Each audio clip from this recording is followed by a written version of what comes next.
Hello, I'm Gail Shickley. Welcome to Solo Arts Heal, where we celebrate the healing power of the arts through outstanding performance and talkbacks that offer resources for our audiences worldwide. Today, our show, Your Brain on Art, is from the title of the New York Times bestseller by our guest, Susan Magsamen, whose body of work lies at the intersection of brain sciences and the arts, and how our response to aesthetic experiences can amplify human potential. We'll begin with a performance piece by acclaimed jazz vocalist, author, and arts educator Frederick Robert Johnson, and be joined in talkback with Susan and Marsh founder and artistic director Stephanie Wiseman in conversation about how the arts transform us as we practice the integration of arts and healing.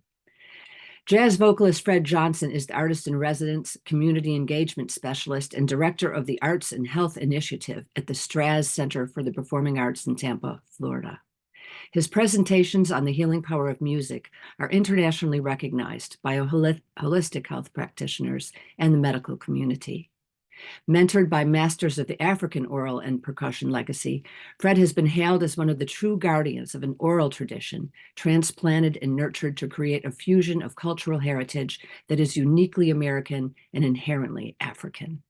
Fred presents lectures and seminars all over the world on the importance of creative expression as a catalyst for personal and communal empowerment, health, and healing, and giving voice to the voiceless. For his performance segment, Fred will perform Hummin' to the Song of the Spine of the Earth. So now, ladies and gentlemen, please join me in welcoming Fred Johnson.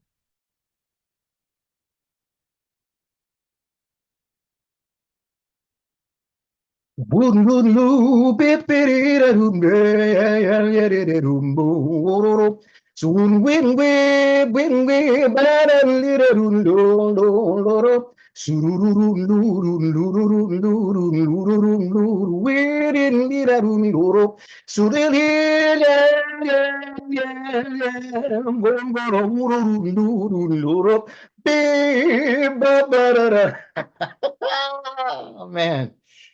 I wish I'd learned to play the piano. I mean, I love to sing and I love the feeling of singing, but I wish I could play the piano.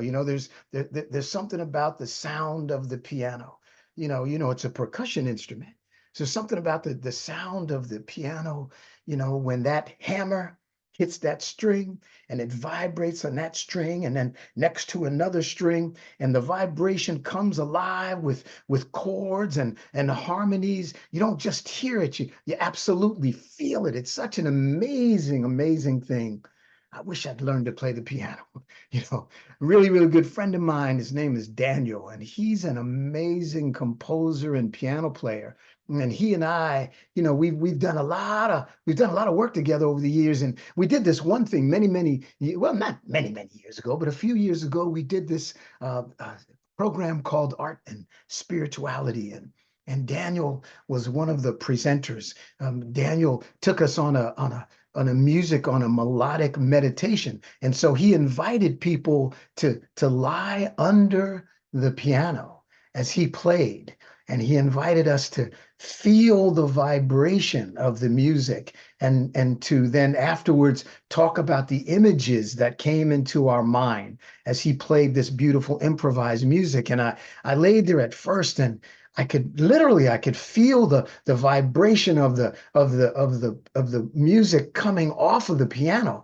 But then I began to feel it like on the floor under me. And it was like I was in this beautiful womb, a beautiful like melodic cocoon. It took me back to when I was a little boy. When I was a little boy, I spent a lot of time by myself.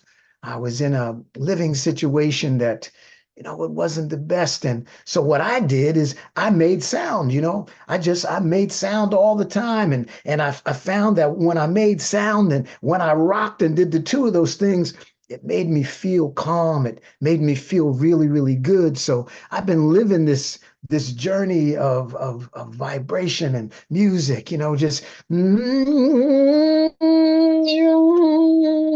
I was little then, so I didn't understand the music thing so much. I was just going for the vibration and the motion and just feeling that motion. it was almost like my pre-spiritual experience of just making tone and moving my body, and it felt so good. It gave me a sense of peace. And then, I grew up and I went into the world, and I made music because I loved it. And, and it took me many, many places, and I would always feel like, well, what I want to do is I want to do something to make people feel good. So for me, like a concert or a performance, it was an opportunity to share a little of me with the world, and create a space where they felt good. I had the amazing opportunity to travel all over the world, and I had the amazing opportunity to meet two dynamic teachers, both from the motherland, from Africa. One, Kwame Ishangi from Ghana, and Baba Kuyate from Senegal, from Dakar, Senegal. And Baba Ishangi was one of my most important teachers. I mean, he taught me about, the journey of the breath, and he taught me about the frequency of the drum. He remastered my drumming and my singing, and he taught me about the oral traditions. And he always said to me, this is the medicine of being, Frijan. That's what he called me, Frijan. He said, this is the medicine of being, my son. You have to understand, this is not just a performance. This is being. This is the medicine of being, the frequency of being. It connects us to ourselves, and it connects us to the world, and it connects us to the earth. And I said, well, what do you mean, Baba, it connects us to the earth? He said, when we breathe in and we create sound, it's not just going out into the world. We're actually getting the vibration of the earth, through our feet and through our being, because everything is one, everything is connected. And I thought, well, that's a wonderful philosophical thing. I kind of know what sound feels like inside of me, but being connected to everything, that's a really dynamic thing. He said, look, sit down. And we were outside. And so we sat down, and the minute that we sat down, he had this big smile on his face. And I mean, I could tell that there was something about this smile it was something that I hadn't ever seen Baba, smile in that way before. And I said, Baba, you smiling deep. He said, yeah, I smile deep because it takes me back to a remembrance of my mother. Baba said that my mother taught me about the connection to the earth, and our community taught me about how we all come together. But he said my most favorite moments is when my mother would take me by the hand, and we would go outside, and she would say, Kwame, lay your head down on the ground and I'll lay next to you. And so I would lay down on the ground and put my ear to the ground, and she would lay next to me, and she would say, listen and feel. And he said, what should I listen for, Mama? And she said, listen and feel the song. And he said, what song, Mama? And she said, son, if you listen closely and you allow yourself to breathe quietly, together we can hear the song of the spine of the earth. And he said, the spine of the earth? Mama, what is this spine of the earth? She said, son, from the top to the bottom of the earth is the spine of divine melody. The spine of the earth sings in every moment all the sounds of the universe. And so if we listen closely and allow our breath to be a part of that melody, once you hear it, then if we hum together, then we become one with the song of the earth. We become one with the earth, and melodies and music will move through us. Then we can then take into our world and into the songs that we create, and into the dances that we create, and into the stories that we create. So she said, shh, shh, shh, quietly. Listen to your breath and listen for the melody of the song of the earth. And when you hear it, hum with it. And he said he laid there with his mother and listened, and he heard it. He heard it. And he began to hum with the song of the spine of the earth. And they would do that many, many, many, many, many, many times.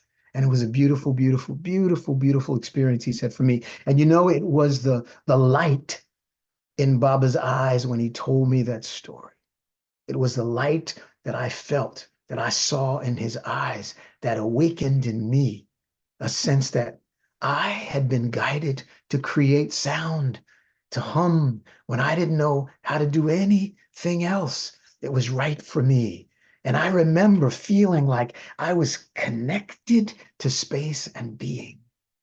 So sometimes the biggest challenges that we have in our lives prepare us for a pathway for our being and doing in the world.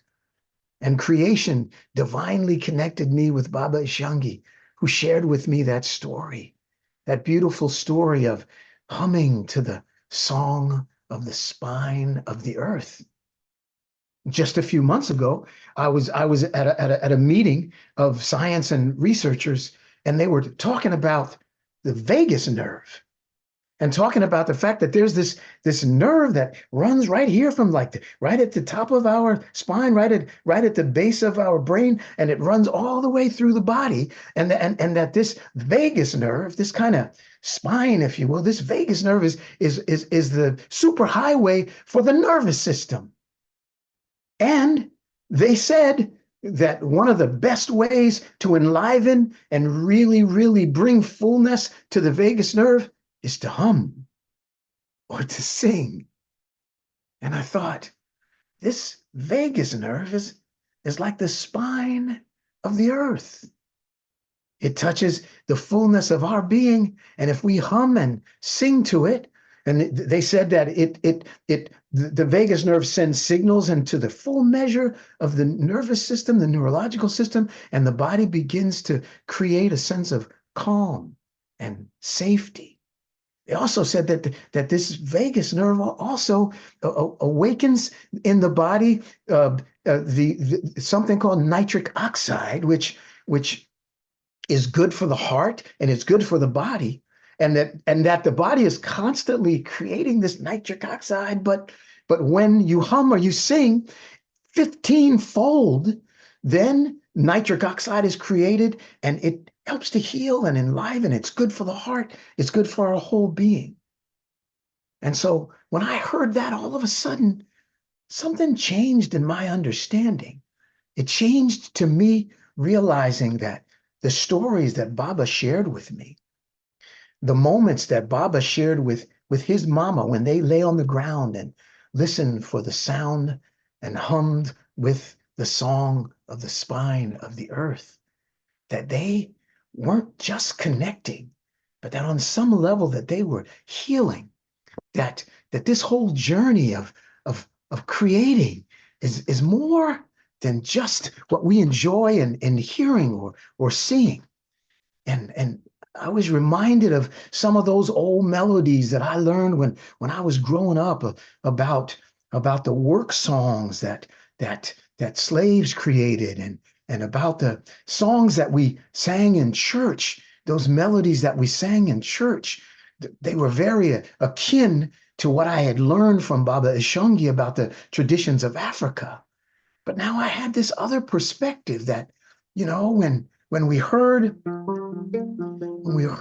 songs that were played early on by the Delta blues singers, or some of those old melodies, they were more than just a song. They were pure vibration. And my heart tells me that they were a part of a healing of spirit, and a healing and a connection within us, traveling up and down that old vagus nerve.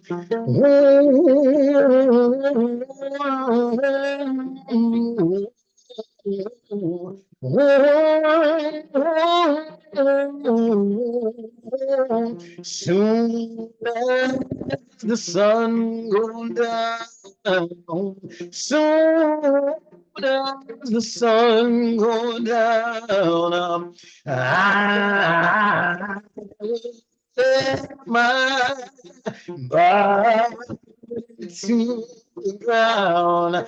And Lost in the moonlight. Oh,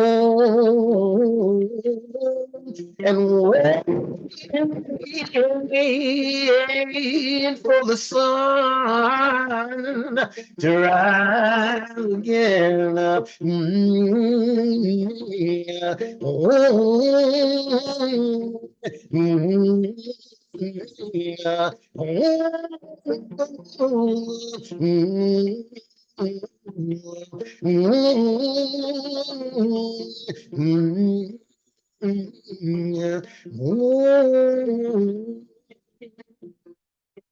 And I realized that in these melodies, in this simple act of humming, that we come alive in a different way, that the beautiful, haunting melodies of songs that are created, images that are created, that they awaken within us, that they come together with emotion and feeling, and they come together with pure vibration. And just like humming to the song of the earth, just like singing a melody that feels good inside of you, singing a melody that touches another, that we realize now that it's not just melody, a melody to make you smile, but it's a melody that helps you heal as it moves up and down that old vagus nerve and awakens the body to feel better, to create that which helps us to be healthier inside. Oh, so it's a journey. It's like a full journey. So back when I was just humming to feel good, to feeling a sense of solace, I was healing. I was healing from a sense of loneliness. And I sing now around the world to create joy and to create healing and a sense of belonging and inspiring people to sing along. And as we sing along, not only do we heal the division between us, we come together as one and we heal from the inside out. Because music is medicine. Creativity is medicine. It's a beautiful, beautiful journey. I sure wish I had learned to play the piano. Thank you. Oh, that's wonderful, Fred. It's just beautiful, pure vibration, and the vagus nerve, indeed, a healing and connection within us. It's just, I love your performance, and your energy is so healing right there. So thank you. Thank you. Thank you, Gail. It's good to be with you. Yeah, I'm so happy to have you here. I know you do so much work too with veterans, Africans, Indigenous peoples, and it's such important work as we're going to discuss further today. I want to bring into the conversation Susan Magsamen. She's founder and executive director of the International Arts and Mind Lab at the Center for Applied Neuroaesthetics, a pioneering initiative from the Peterson Brain Science Institute at Johns Hopkins University School of Medicine. Susan's the author of Impact Thinking Model, an evidence-based research approach to accelerate how we use the arts to solve problems in health, well-being, and learning. And with co-author Ivy Ross, penned the New York Times bestseller, Your Brain on Art, also Waterstone's Best Book of 23 and Barnes & Noble's Best Science and Nature Books of 23, the focus of our show today. The book links the science of healing with the arts in its many forms, from music and dance to art, architecture, storytelling, and more. I guess activities that have drawn us together from the days around the campfire of early humans, which she also points out, to the burgeoning world of AI. Welcome, Susan. Thank you. It's really a pleasure to be here. And Fred, you blow my mind. You are just amazing. And I know I have to agree that I feel somehow better by just hearing you speak and sing. So thank you, my friend. Really extraordinary. Oh, thank you, Susan. I credit you for beginning more deeply this journey of understanding how science can really, really align, and our shared understanding as makers, and our shared understanding as to know what's really happening, what's really going on, has really changed my life in a lot of ways as an artist, and one who is an ambassador of this journey. So thanks to you for opening a brand new door for me. I appreciate it so much. And I will point out that in the book, Susan, there's a chapter about Fred, because he is such a healing soul. And as you have just witnessed, it's such a pleasure to be in your company. And I'm so glad to have both of you here. And I also want to welcome into our conversation Marsh founder Stephanie Weisman, who's the artistic and executive director of the Marsh since its inception in 1989. Under her leadership, the Marsh produces 500 shows annually on its San Francisco and Berkeley stages, and through its Marsh Dream broadcast platform here, created during COVID theater closure, when she stepped up to the plate to present multiple shows, including Solo Arts Heal. She's also the composer of Aphrodisia, an opera she made into a film with Wai Wang from the San Francisco Ballet, and developed her solo musical Breed and Rescue. And her new performance in progress, 180 Days, is about the end-of-life assisted suicide option. Welcome, Stephanie. Thank you. Wow, what a wonderful show. What wonderful people. And everybody else, Susan, incredible book. I both listened to it and I bought it because I didn't, it's hard to get those things, to know exactly those things. Your Brain on Art. Here it is. What We'll put a link in the chat so people can access that when they're seeing the show. And Susan, we have so much to talk about, but I'd like to begin with you first, as well as you may have further comment on Fred's performance. But as your groundbreaking work shows, and the book aptly describes, so many of us think of art as just entertainment, a luxury of some kind. And in your new book, Your Brain on Art, we learn how experiencing performance and activities from painting to dancing to expressive writing to architecture are essential to our lives. And as we saw and felt today through Fred's art, one of the things that we mentioned before the show is that for as little as 45 minutes a day, it reduces partaking in art reduces the stress hormone cortisol, no matter your skill level. And just one art experience per month can extend your life by as much as 10 years. Tell us more. So, well, first of all, thank you again for having me. And Stephanie, I bow to you because the prolificness of your work is just so extraordinary, and the poignancy of the work. So, I feel like artists have always gotten this right and have been the leaders and drivers intuitively of how the arts help us heal and thrive and grow and learn. So the work that I'm trying to bring forward is how I talk about it as another way of knowing. So other information that we're now able to have because of this amazing ability to get inside our heads and our bodies and to look at these things from just another perspective. But it is in service of the artist and the arts, and I would say aesthetics. And so, the statistic around cortisol lowering with 45 minutes of an art activity, and the underscore here is that whether or not you're proficient at it. So I can't sing, I can't dance, I can't draw, I write really shitty poetry. And I have tremendous satisfaction and significant outcomes because I do these things all the time. And in a world where perfect seems to be the commerce, and if you're not talented, you can't do it. So many of us have walked away from our creative nature and our making nature. And so that you can have these kinds of immediate benefits. In this case, it's cortisol and lowering cortisol. Nature is also an aesthetic experience, and from my way of thinking, the sort of highest form of aesthetics. And in 15 minutes, cortisol lowers and homeostasis occurs. So we are born in nature and, want to be in nature. And that all really points to this idea that evolutionary biologists have really proven now, which is that we are physiologically wired for the arts and these aesthetic experiences. And so different fields have been coming together and coalescing. So neuroscience, cognitive science, psychology, and also epidemiology.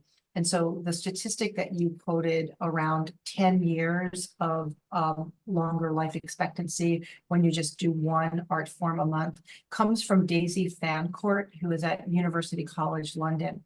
And what she's done is be able to look at huge data sets of people. In this case, her initial work was in the UK, where she looked at all the variables that you might look at that might determine different outcomes. So age, gender, economic background, physical or mental health issues. And when she accounted for all of those variables, anything that might be the outlier that would make that not be true, she was able to eradicate those. So when she came forward and said, you can extend your life by 10 years by doing this art, it was really after cleaning the data.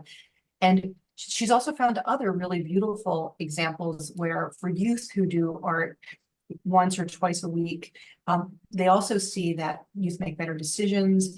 They have longer ability to manage things like impulse control. They stay in school longer. They have better decision making. And so this work around epidemiology isn't projecting the future. It's looking to the past and saying, here's what happened when we did these arts or aesthetic experiences. And I think that's super important because a lot of times we think, well, what will happen if we did that? And through the work of epidemiology, we know what has happened. And so how do we use those lessons to start to create practices that are really healthy, whether that's in learning or mental health or physical health or flourishing or community building, all the things that I think we really value that give us meaning in our lives. How do we make those better? Wonderful.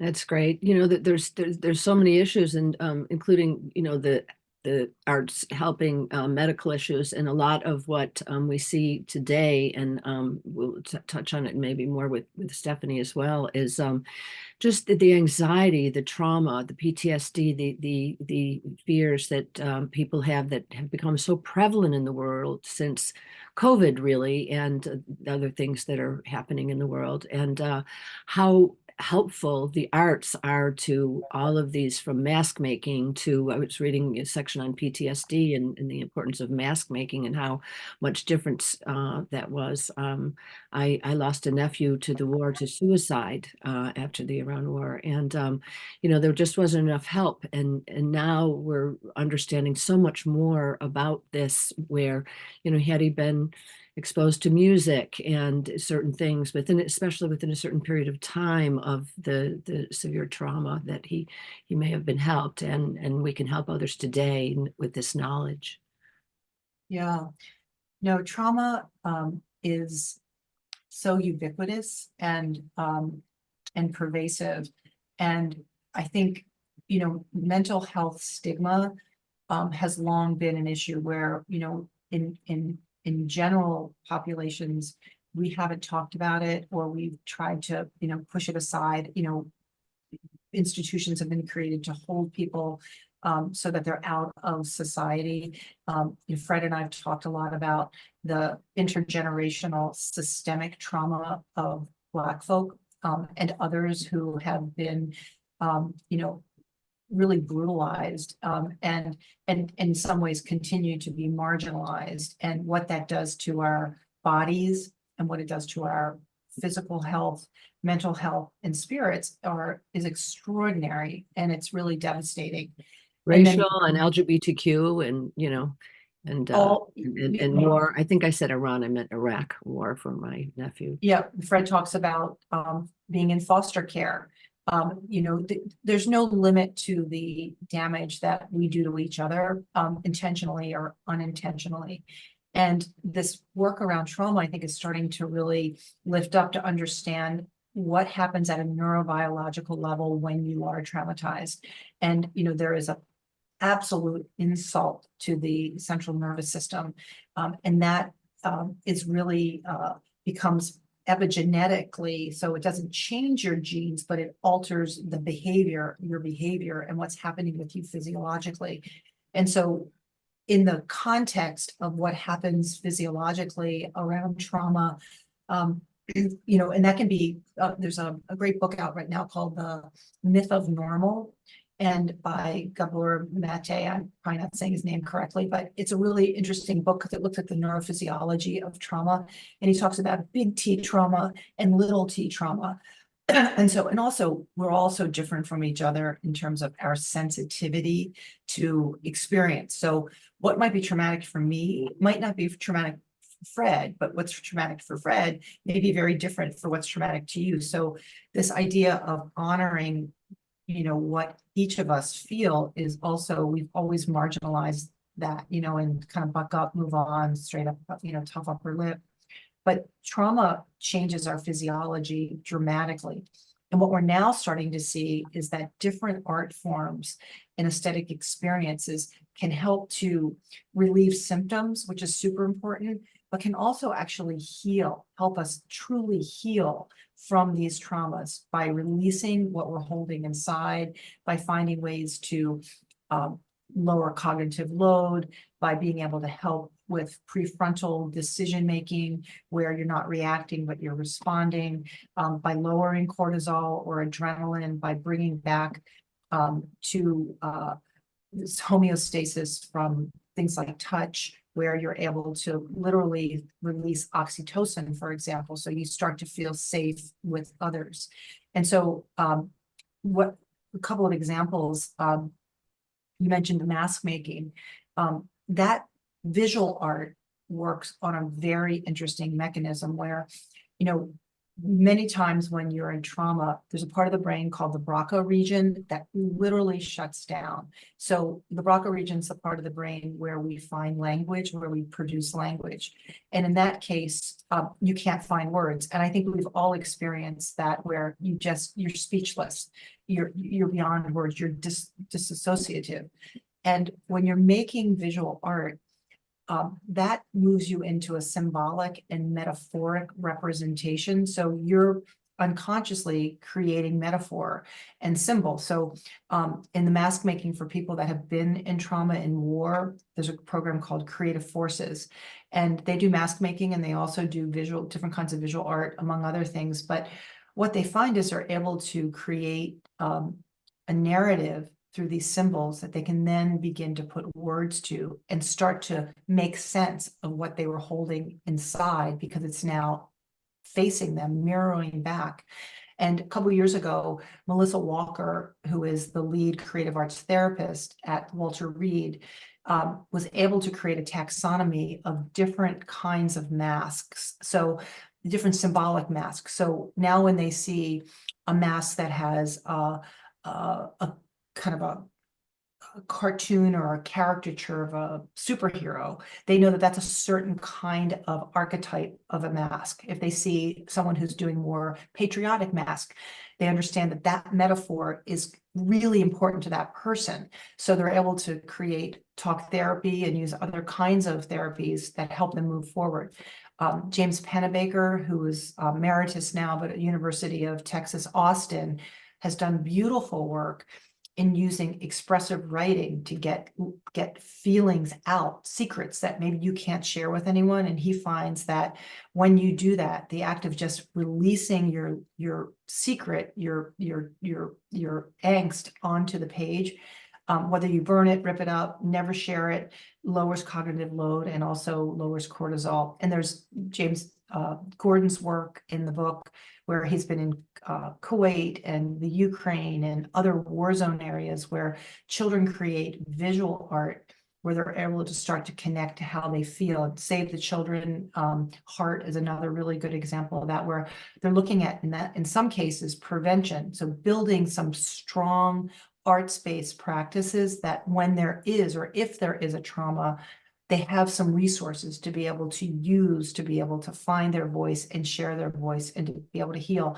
And there's many, many examples in many art forms that look at trauma, that allow us to use art and culture, add that, to help us move through and beyond things that are really keeping us very stuck. Thank you so much. That is very helpful and so important for people to know. One of the things you mentioned talking in the book was talking about the stresses in the current world for the Gen Z, because there's, so much going on in the world, and it's too much. Anything that happens that is too much, too fast, too soon, or too long that has occurred without repair, I think, was a quote from Resma Menakem, the somatic therapist who talked about trauma in your book. Resma is an extraordinary somatic therapist, and he has done a lot of work in the African American community, looking at systemic intergenerational trauma. And what I think he has really so beautifully lifted up is that when you are not, when you have not post-traumatic stress disorder, but continual constant stress and trauma, you never can really heal. And so he makes some beautiful references to the Black community shaking and humming and singing and moving in order to practice a way to keep shaking out and moving the energy that gets so stuck and literally wears down the physiology of African American folks. And there was an interesting study recently that showed that when you compare Black women and white women in a maternal health situation, and over the long term, Black women have much lower life expectancies than white women in a maternal health situation. And it really comes back to the trauma and the stress and all of that wearing that happens for Black women because of the under-resourced communities and the systemic trauma. And so these practices that are really life-saving have become super important. And, Fred, I don't know if you want to share some of your experiences with that. Yeah, I was just going to say, I think one of the really dynamic opportunities that is created now with gaining this sense of understanding is much of those traditions, right, were a part of the African tradition from the very beginning. A good bit of like in contemporary life and living now, song, humming, shaking is very much a part of a spiritual experience. And so I think it's really, really important to understand that with having this sort of shared conversation, it helps us to recognize that there's so much that is within the richness of the ancient, that now that the ancient understanding is combining with contemporary research and science, we can, in many instances, regain a sense of that fullness. For me, many of my teachers, their thing was, look, hold on to these traditions, hold on to the oral tradition, recognize the impact that they can have. And so this sort of return, or this bridge building of, being able to create that. I mean, listen, as I alluded to in my piece, rockin' and sound, that was my whole world from like 0 to 5.5. And still now. In your performance, we can really feel that. It was just, it came right through the screen. Yeah. And, it's I reached a point in my life many, many years ago where I wasn't ashamed of that. Because Susan and I also do something called the Art and Mind Village Chat, and we do Zooms like this. And when I go back and watch them, there's many a time when somebody's saying something and I'm like rocking like crazy, and I'm like, oh my God. But yes, it's very, very much an integral part of our being, our way of being, and our connection. It was my healing. And the other really powerful point that you spoke about, Susan, is like, we were a part of Creative Forces at the Strass Center. We were one of the first 11 performing arts centers or community arts organizations to be a part of the clinic to community realization there. And what we've been able to see, the many of the folk who started out in VA hospitals and were introduced to music or dance or theater. Once they leave the clinical setting, they would come to us, and the stories that we would hear and the experiences that we would have where people would write a piece of poetry and they weren't able to speak it, but they could write it. Or we include painting. So we have something called the Veteran Civilian Arts Ensemble. And so while we're co-creating a piece together based upon the ideas and the feelings of the participants, both veterans and civilians, because we also create an opportunity for members of the civilian community to come together with veterans so that they can have an up close and personal engagement and understand the commonalities and begin to understand how they can serve the veterans and their families and caregivers. But the imagery, the paintings, and then to have them articulate that. And for me, my way back, and I think this is in the book, my way back after, the Vietnam War was, I had lost my capacity to be able to sing. And I had to regain a sense of my ability to be able to sing and create again. But I was able to do that by helping other veterans, by working with other veterans. So I got my voice back by being of service and by helping. But I regained there's a certain thing that you have to shut down in order to go into those kinds of situations. And so it's really, really powerful. And the more we can collectively understand that, the more powerful and beautiful it is. It inspires people to create. In terms of the African American experience, that one segment that I spoke about in the piece, really, once I've learned about the impact of the vagus nerve and what it does to the body, I realized that, when I was sitting in church next to my father and, 300 people were moaning together, and spiritually, we were feeling that if we moaned together, that the Holy Ghost would come and bless us with a healing. Mm-hmm. And so there was that frequency and vibration of intentionality, but there was also the reality of 300 souls moaning together, singing together, invigorating that vagus nerve. The natural chemicals of the body were doing what they needed to do. The body was creating a safe space. And I realized that the Delta blues, it wasn't just a musical style. It was a healing. It was a way of creating a space where we could heal together. We could dance together.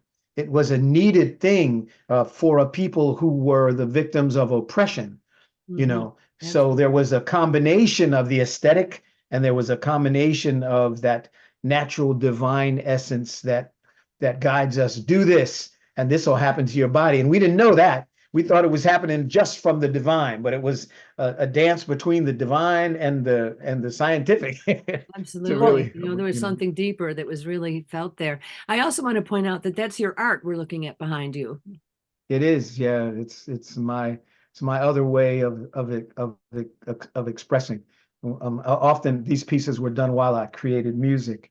So, for me, it's like a three-dimensional experience of creating music. And my visualization is that the vibration moves through my hand and then onto the page. So this is sort of, visually articulated jazz. That's great. And to let people know, it doesn't have to be one thing. And as Susan said, you don't have to have the skill set to do something you can still do it. Because, art is art. And, my son went to an art school and they had a rule, there was no mistakes in art, so they were maybe learning how to do something, but if they did their own way, it was still great, Yeah. So and, something we all need to embrace. Yeah. And I want to acknowledge Stephanie and you, Gail. You have solo artists that are, that have been out there for years doing this work. And Stephanie, you've had the vision and the real, you're a leading hand in bringing art to the people so that they can have those experiences. And my first introduction to both of you was in the beginning conversations about art experiences that can be healing and informative. So I want to really acknowledge the pathways that you have created and continue to create. And now with the support and the knowledge and the collaboration between the work that Susan is doing and that we as artists are doing and as presenters we can really help to amplify and take this message to a much broader audience. I'm Well, grateful to have been part of this. And Stephanie, I've worked with you since COVID to present solo arts heal performance and conversation on a wide range of health, environmental, and social justice issues. What are your comments and questions here? My obsession is the march and performance and solo performance. So I thought I'd bring it back close. I know for one thing, each year my staff gets to, and there's all the different parts. There's the audience, there's the performer, in my case, staff. And when we get together once a year at the end of the year, I always say, I get them like a cookie basket. And this year I said, do you all want a cookie basket or do you want a healing thing? And one of my employees immediately said, well, you eat the cookies, we can hold on to the healing thing. So I actually, based on the book, Susan, and the stuff I've been, the Goldmans and the humming, because I'm humming now every day. I got everyone, although they have not arrived yet, tuning forks. They don't know this yet. Excellent. They don't know what they are. The GNC tuning forks, and based on the stuff in the book about, going in and the woman having anxiety and bing and letting it all roll. Ivy using those. I love that. So we will have a staff meeting training on these tuning forks. I also bought the book for them. But, thinking about, from our solo performance reflects the voices and times. And often these stories are the performer's personal traumas. And, wondering a little bit if there's like research or whatever about how if our particular form, and Fred actually is talking to it a little bit, helps and, helps to, do the things you're talking about.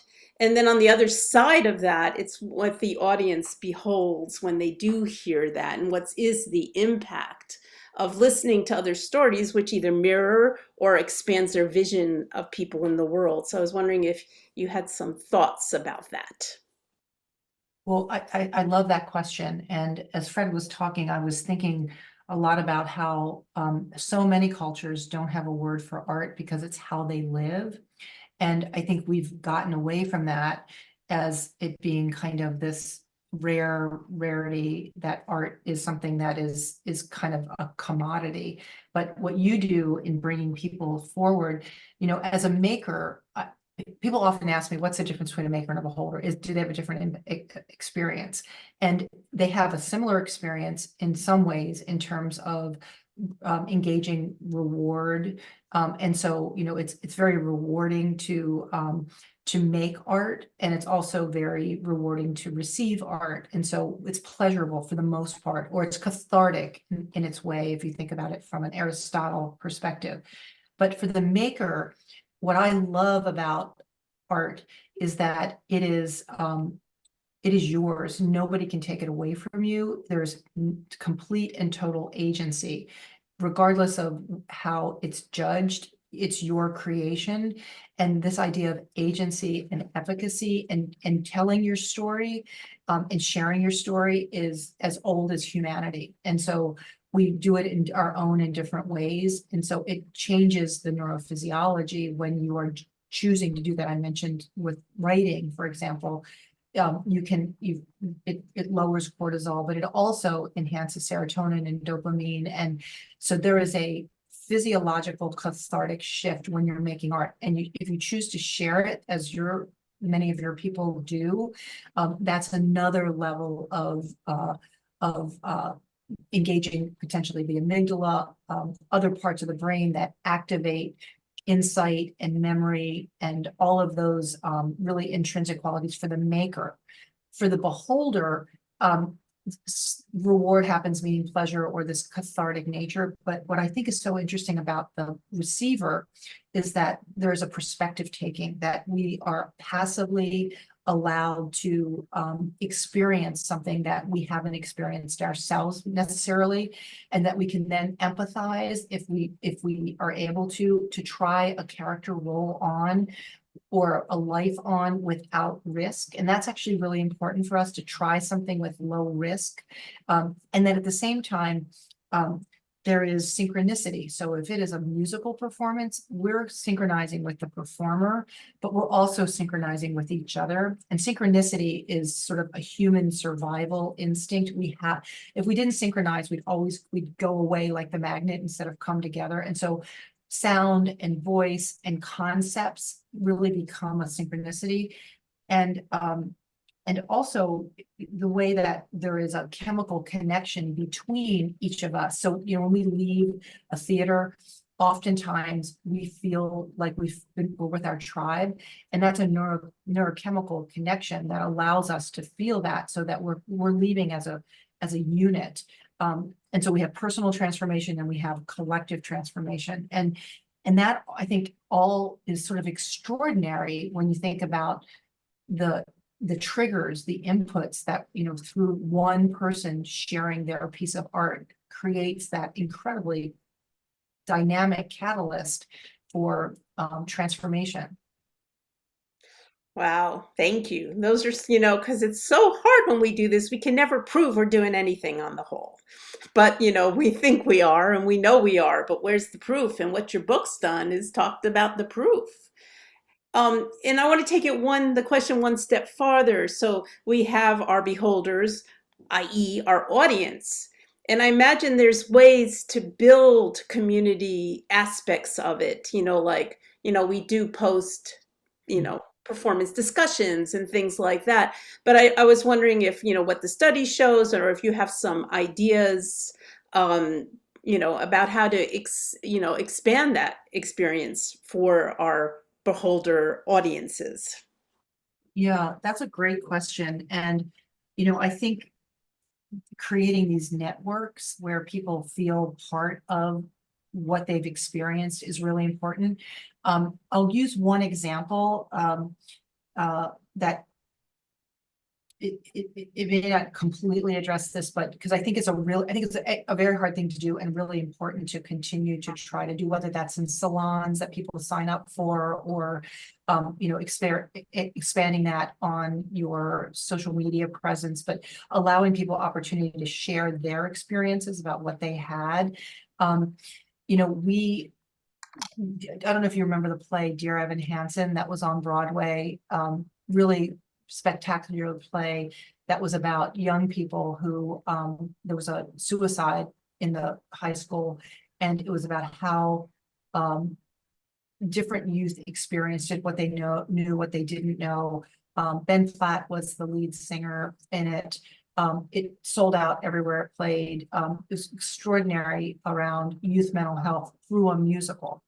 And what they found out early on was that there was such a need for young people to talk about how they were feeling that the theater group very quickly brought in mental health practitioners, worked with a hotline for mental health. And the effect was so profound that they needed to figure out how to piece that together. And I think that's really what you're saying, is that you know that there's a profound effect, and how do you create those ongoing pipelines? And because what you do is primarily live when possible, that live is so dynamic, and so you hit a very loud keynote when you bring people together physically. And I think the thing that I would suggest, and this is what Dear Evan Hansen did, is they brought a group of young people together and they said, what would help you? And they built a program based on user experience. And so I think going back to your community and getting your community, who are already so creative, as an audience, what would work for them? Because I think different things are going to work for different people. And knowing that this is generative, like it's not going to be a light switch, it's going to be a dimmer switch that turns up for that, but it's so critical. I think isolation and loneliness is rampant, and people want to come together, but they just don't know how. And so playing around with that, right? Figuring out how to play with it, invite others to help do it. I think is a really valuable process. Yes, Stephanie, I wish also there was a think magic that, wand. yeah, I really think too that, again, we have a great opportunity to share with more artists what this science is all about. You said a really, really powerful thing, that in the early stages when we did our Art and Mind Village chat, and the first series was with artists really expressing what they feel when they're on the stage and what experiences they hope to create. And everyone, including myself, said, but it's hard, it's hard to explain, people just go, oh yeah, well, you're an artist, you're going to feel that. And you said, but we know it, we kind of feel it, but how do we? So now the how is happening. And I just recently, we saw the same thing happen at a convening with science and researchers. It's important for science and researchers to more deeply understand and really, really connect to the arts experience. And it's important for artists, for us to understand what the science is and what profound knowledge is being had, so that we can together create a space, a knowing space, where we can take the best of what we have to offer as artists, and science and research can offer the best that they have, so that ultimately it can become prescriptive, like it is in the UK now. So there's an opportunity for prescriptive utilization of the arts. But every time that we create a piece of art, every time that someone walks into an art gallery, every time that someone goes to the symphony, every time that someone goes to a dance concert, every time that someone goes to a music concert, we have the opportunity to recognize that this thing that we feel has a healing, balancing, curative effect upon our bodies, our minds, and our spirit, that it can help to heal community, it helps to heal the individual, it helps to remind us of our capacity to manifest together beauty and things that are for the greater good. We've gotten away from a lot of that because art has been reduced to industry, science and research has been reduced to health and healing. And so there's a riverbed, right? And we're the tributaries. And so if we as tributaries pour into the riverbed, then the river gains its fullness. And the river is always seeking the ocean, and the ocean is the ultimate.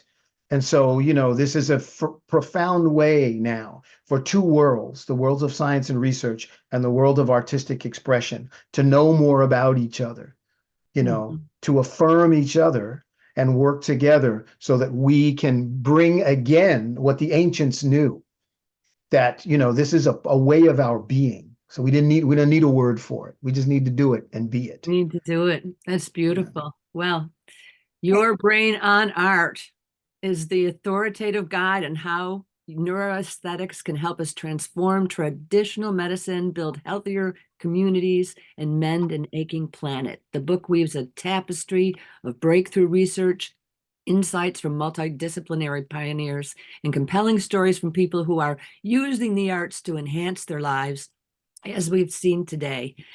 We're coming at the end of our hour. If you have closing remarks, I'd love to hear them. Susan.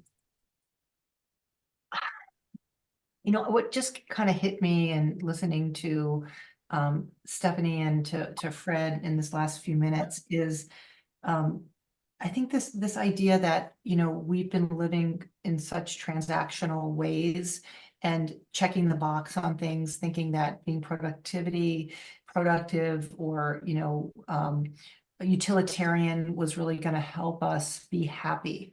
And I think what we've learned, and maybe because COVID sent us to our rooms to think a little more, and is that what we need is transformation. What we need is connection. What we need is meaning and purpose, and to feel. I think, we need to feel more and not to be afraid of those feelings, but to really hear how other people are feeling, and to be part of that community of grieving together, of joy, and laughing together. And I think that's what, different than exercise, different than nutrition, different than sleep, arts and aesthetics are their own lane. And I think by default, we forgot about it.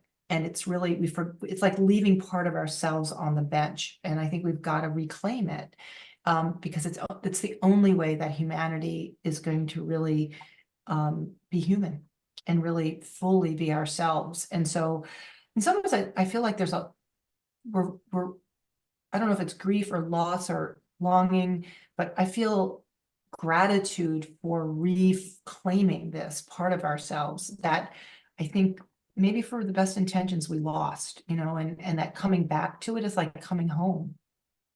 And I'm very emotional about it. Yeah, no, I hear it and I feel it. So thank you so much.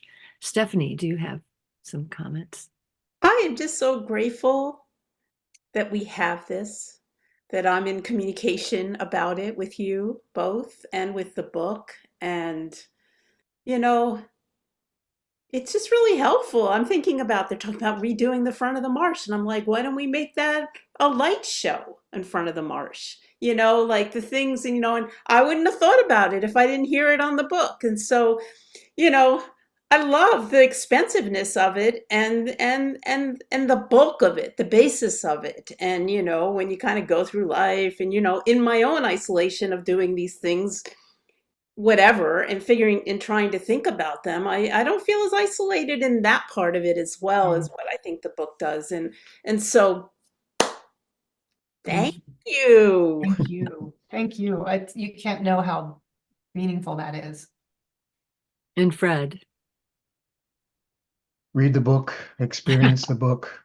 Now I'm embarrassed. Stop it. Continue to follow, the neuroaesthetics journey, the neuro arts projects, and take a deep breath and recognize that in and of itself is a creative work of art that aligns us to our being. So, just create Sing together. in the shower. Yeah. Sing in the shower. Absolutely. I mean, it's true. It's all important. We're moving back towards each other in new and magnificent ways. And so, the opportunity is here for us now. So It just is be indeed. a part of the journey, be a part of it. I'm so grateful to each of you, all of you. It's been a wonderful hour, and it's just wonderful to have this work and this knowledge that we can all work together and heal ourselves, and in a most joyful way. Yeah. With the arts. So we're on the right path. And I just want to say a very special thank you to Frederick Johnson, Susan Magsamen, Stephanie Weissman, and our producer, Brianna Caver. And to you, our Zoom and YouTube audiences, Art Heals. Look for upcoming solo Arts Heal shows on the Marsh stream, where you can see announcements and become a member and join the mailing list at themarsh.org. Thank you all. Thank you. See you next time. Thank you.